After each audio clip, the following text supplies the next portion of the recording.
कार्यकारी करिसेंती अर्थमंत्री एवं अर्थ विभाग सचिव एवं जो माने अर्थ उपरे पांडित्य अर्जन करिसेंती एवं विभिन्न ये अर्थ संबंधी अनुष्ठान संपुक्त अछंती समानंको आज डका जाइथिला।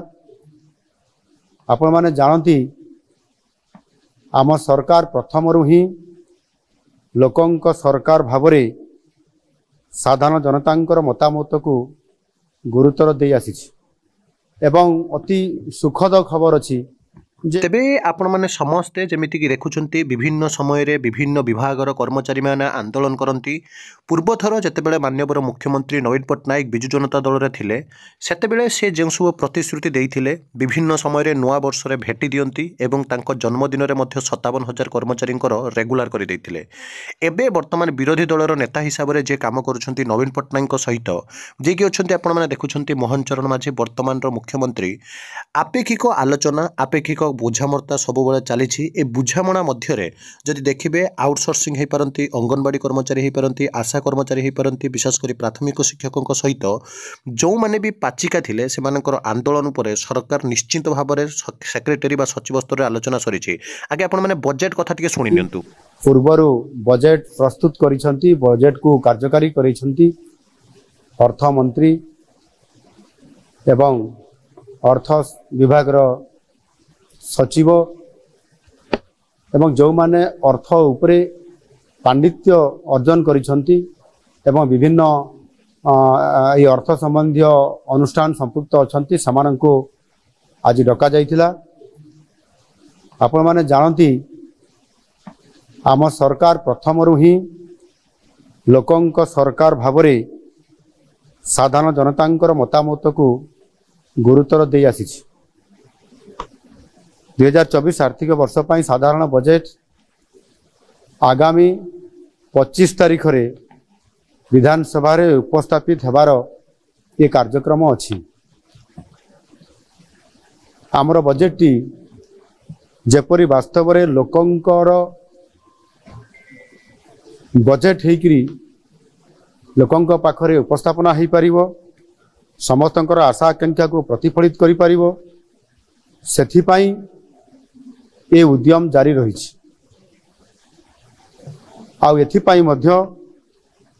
ऑनलाइन जरिया रे व्हाट्सएप माध्यम रे आमे मतामत लड़ीचु एवं अति सुखद खबर अच्छी जे ये मतामत एथर बहु आग्रह रे अनेक लोक इतरे सामिल होती एवं पाखापाखि प्राय 12,000 रु अधिक लोक मतामत देइछंती ऑनलाइन जरिया रे जहाँकि पूर्व वर्ष मानक तुलन रे ये 6 गुण अधिक लोकंक एपरी व्यापक अंशग्रहण आम पाई बहुत बड़े गोटे उत्साहजनक। आज मध्य ए प्री बजेट रो ई प्रस्तुति बैठक रे पाखापाखि प्राय 150 रु अधिक लोक विज्ञ लोक एटी उपस्थित थिले।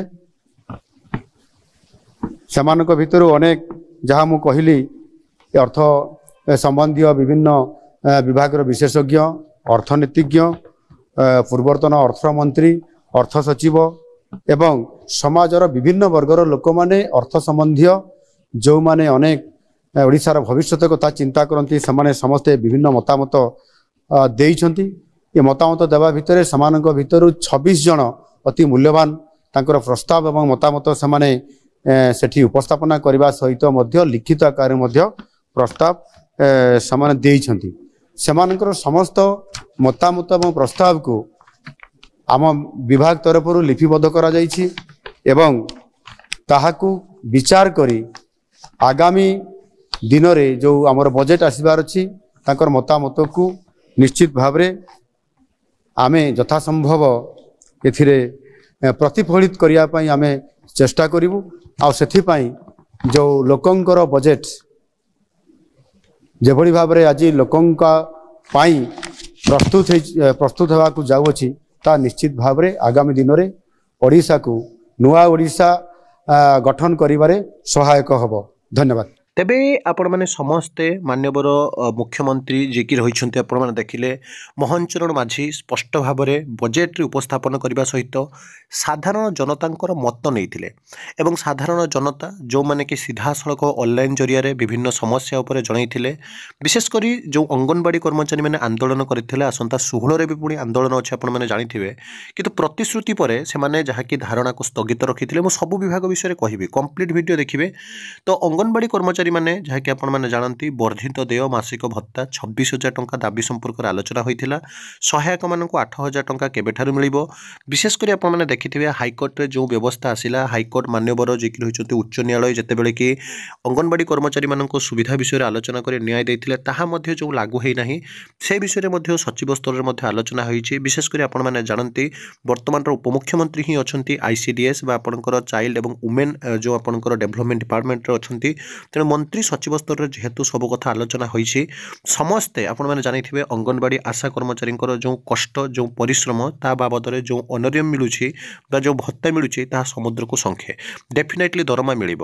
ରିସେଣ୍ଟଲି ଆପଣମାନେ ଦେଖିବେ ବିଧାୟକମାନଙ୍କର ଦରମା କଥା ଯେତେବେଳେ ଉଠିଲା 2.75 ଲାખ ରକେଟ୍ ବେଗରେ କ୍ୟାବିନେଟ୍ ଅନୁମୋଦନ ମିଳିଲା, ବିଲ୍ ପ୍ରସ୍ତୁତ ହେଲା, ବିଧାନସଭାର କମ୍ୟୁନିଟି ସୁପାରିଶ ମିଳିଗଲା, ବଜେଟ୍ ଅଧିବେଶନରେ ମଧ୍ୟ ବାଜିପାରେ ମୋହର। ଏ କଥା ଆପଣମାନେ ସମସ୍ତେ ଦେଖିଥିବେ। ତାହେଲେ ବିଧାୟକମାନଙ୍କର ଦରମା ଯେତେବେଳେ 2.5 ଲକ୍ଷରୁ ଉର୍ଦ୍ଧ୍ୱ ହୋଇଯାଉଛି, ସେତେବେଳେ ସାଧାରଣ ଯେଉଁମାନେ ରହିଛନ୍ତି ଆଶା ଅଙ୍ଗନବାଡ଼ି କର୍ମୀ ବିଶେଷ କରି ପ୍ରାଥମିକ ଶିକ୍ଷକମାନଙ୍କ କଥା ଆପଣମାନେ ଦେଖିବେ। ନୂଆ ବର୍ଷ ଯେଉଁ ଅଛି ତାହା ଉପରେ ସମସ୍ତେ ନଜର ରଖିଛନ୍ତି। ଆପଣମାନେ ଜାଣିଥିବେ ପୂର୍ବରୁ ସରକାର ପ୍ରତିଶ୍ରୁତି ଦେଇଥିଲେ ଯେ ଆମେ କଳା ଏବଂ କ୍ରୀଡ଼ା ଶିକ୍ଷକ ହୋଇପାରନ୍ତି, ପାଚିକାମାନଙ୍କ କଥା ହୋଇପାରେ, ଅଙ୍ଗନବାଡ଼ି କର୍ମଚାରୀଙ୍କ କଥା ହୋଇପାରେ। ବିଶେଷ କରି ଆଉଟସୋର୍ସିଂ ଯେଉଁ ସବୁ ଠିକା ପ୍ରଥା ବା ଗତି ପ୍ରଥା ରହିଛି ସେ ସବୁକୁ ଦୂରେଇ କରିବା ପାଇଁ ଆମେ ଚେଷ୍ଟା କରିବୁ। ଏବଂ ଆପଣ ଦେଖିବେ 12,156 କୋଟିର ଅତିରିକ୍ତ ବ୍ୟୟ ମଞ୍ଜୁର ମଧ୍ୟ ହୋଇଥିଲା। 10ଟି ନୂତନ ପଦକ୍ଷେପ ପାଇଁ ସ୍ୱତନ୍ତ୍ର ଅର୍ଥ ବରାଦ ମଧ୍ୟ କରାଯାଇଥିଲା। ତେଣୁ ରାଜସ୍ୱ ବର୍ତ୍ତମାନ ସମୟରେ ଯେହେତୁ ଓଡ଼ିଶାରେ ଠିକ୍ଠାକ୍ ଅଛି, ତେଣୁ ଡେଫିନେଟଲି ଯେଉଁମାନେ ବି ଆନ୍ଦୋଳନ କରିଥିଲେ ସେମାନଙ୍କ କଥା ସରକାର ଦୃଷ୍ଟିଗୋଚର କରୁଛନ୍ତି ଏବଂ ସେମାନଙ୍କ କଥା ବିଚାର କରୁଛନ୍ତି। କିନ୍ତୁ ସବୁବେଳେ ଆମେ ଦେଖିଛୁ ସରକାର କେବଳ ପ୍ରତିଶ୍ରୁତି ଦେଇ ଆସିଛନ୍ତି। ଏ ପ୍ରତିଶ୍ରୁତି ବାସ୍ତବତା ରୂପ କେବେ ଧାରଣ କରିବ ତାକୁ ସମସ୍ତଙ୍କର ଯାହାକି ନଜର ଅଛି। ଏବଂ ବିଶେଷ କରି ଯଦି ଆପଣମାନେ ଦେଖିବେ ମାନ୍ୟବର ପୂର୍ବତନ ମୁଖ୍ୟମନ୍ତ୍ରୀ ଆପଣମାନେ ଦେଖିଥିବେ ଯିଏକି ରହିଛନ୍ତି ନବୀନ ପଟ୍ଟନାୟକଙ୍କ ଜନ୍ମଦିବସରେ 57,000 କର୍ମଚାରୀ ଯେଉଁ OGCA Odisha government contractual employ association ତରଫରୁ 57,000 କର୍ମଚାରୀଙ୍କ ପରିବାରକୁ ଦାନା ଦେଲେ, ସମସ୍ତଙ୍କର କଣ୍ଟ୍ରାକ୍ଚୁଆଲ ଏବୋଲିସ୍ କରିଥିଲେ ଏବଂ ସମସ୍ତଙ୍କୁ ଯାହାକି ପୂର୍ଣ୍ଣ ଦରମା କଥା ଘୋଷଣା କରିଥିଲେ। ତେଣୁ ଆସନ୍ତା ଯେଉଁ ଆପଣଙ୍କର ରହିଲା ଆପଣମାନେ ଜାଣିଥିବେ ଯେ ଆଜି ଡିସେମ୍ବର ମାସ ପ୍ରାୟତଃ ସରି ଆସିଲାଣି। ଡିସେମ୍ବର ସରୁ ସରୁ ଆପଣଙ୍କର ଯେଉଁ ସବୁ ପଦବୀ ପୂରଣ ପାଇଁ ସରକାର ଯାହାକି ବିଧାନସଭାରେ ପ୍ରଶ୍ନ କରିଥିଲେ 2024, 25 ଆଉ 26 ଆର୍ଥିକ ବର୍ଷ ପାଇଁ ଅବସର ପାଇଁ ଯେଉଁ ସବୁ ପଦବୀ ରହିଛି ତାକୁ କେମିତି ପୂରଣ କରାଯିବ। ବିଶେଷ କରି ଆପଣ ଯଦି ଦେଖିବେ ଭତ୍ତା ବୃଦ୍ଧି ଆଉ ସାମାଜିକ ନିରାପତ୍ତା ଉପରେ ବିଶେଷ କରି ମଧ୍ୟାହ୍ନ ଯେଉଁମାନେ କି ଭଜନର ପାଚିକା ଆଉ ସହାୟକ ଅଛନ୍ତି ସେମାନଙ୍କର ସମ୍ମିଳନୀ ହୋଇପାରେ, ଆଶା ଅଙ୍ଗନବାଡ଼ି କର୍ମଚାରୀଙ୍କର ସମ୍ମିଳନୀ ହୋଇପାରେ, ପ୍ରାଥମିକ ଶିକ୍ଷକଙ୍କ ସମ୍ମିଳନୀ ହୋଇପାରେ। ସମସ୍ତଙ୍କ ଉପରେ ସରକାର କ'ଣ ନଜର ରଖିଛନ୍ତି ତାହା ସମସ୍ତେ ଯାହାକି ଯେଉଁ ସବୁବେଳେ ଦେଖିଛେ ଆମେ ଯେ ନୂଆ ବର୍ଷରେ ଇଂରାଜୀ ନବବର୍ଷରେ ସରକାର ସବୁବେଳେ ଭେଟି ଦେଇ ଆସିଛନ୍ତି। ଚଳିତ ଥର ମଧ୍ୟ ଯେଉଁମାନେ କି ଆପଣ ଦେଖିଥିବେ ବଜେଟ୍ରେ ସରକାର ଘୋଷଣା କରିଥିଲେ ଲୋକମାନଙ୍କର ବଜେଟ୍ ଆମେ ସମସ୍ତଙ୍କ ପାଇଁ ଖୁସି ଖବର ନେଇ ଆସୁଛୁ ଏବଂ କେତେ ଅତିରିକ୍ତ ବଜେଟ୍ ମଧ୍ୟ ହୋଇଛି ଆପଣମାନେ ଦେଖିଛନ୍ତି। ତେଣୁ ନିଶ୍ଚିନ୍ତ ଭାବରେ ଯେହେତୁ ଆପଣମାନେ ଦେଖିଥିବେ ବହୁତ ଦିନ ହେଲା ଆନ୍ଦୋଳନ ହୋଇଆସିଛି, ବିଶେଷ କରି ରିସେଣ୍ଟଲି ଯେଉଁ ସେମାନେ ବି ଯାହାକି ବିଭିନ୍ନ ସଂଘ ଦାବି ଉପସ୍ଥାପନ କରୁଛନ୍ତି ଆପଣଙ୍କର ଦରମା ବୃଦ୍ଧି ହେବ ଏବଂ ଉଭୟ ବିରୋଧୀ ଦଳ ଶାସକ ଦଳ ସମସ୍ତେ ଲାଗିଛନ୍ତି ଗୋଟିଏ ଜନମଙ୍ଗଳ ରାଷ୍ଟ୍ର ପାଇଁ, ରାଜ୍ୟକୁ ଆଗକୁ ନେଇଯିବା ପାଇଁ। ତେଣୁ ସରକାରୀ କର୍ମଚାରୀମାନେ ସରକାରଙ୍କ ତରଫରୁ ଗୋଟେ ଖୁସି ଖବର ଆସିବାକୁ ଯାଉଛି। ତ ଏଇଭଳି ସବୁବେଳେ ଭିଡ଼ିଓ ପାଇବା ପାଇଁ ଚ୍ୟାନେଲକୁ ସବସ୍କ୍ରାଇବ୍, ଲାଇକ୍, ସେୟାର କରନ୍ତୁ। ବିଦାୟ ଦିଅନ୍ତୁ। ବନ୍ଦେ ଉତ୍କଳ ଜନନୀ।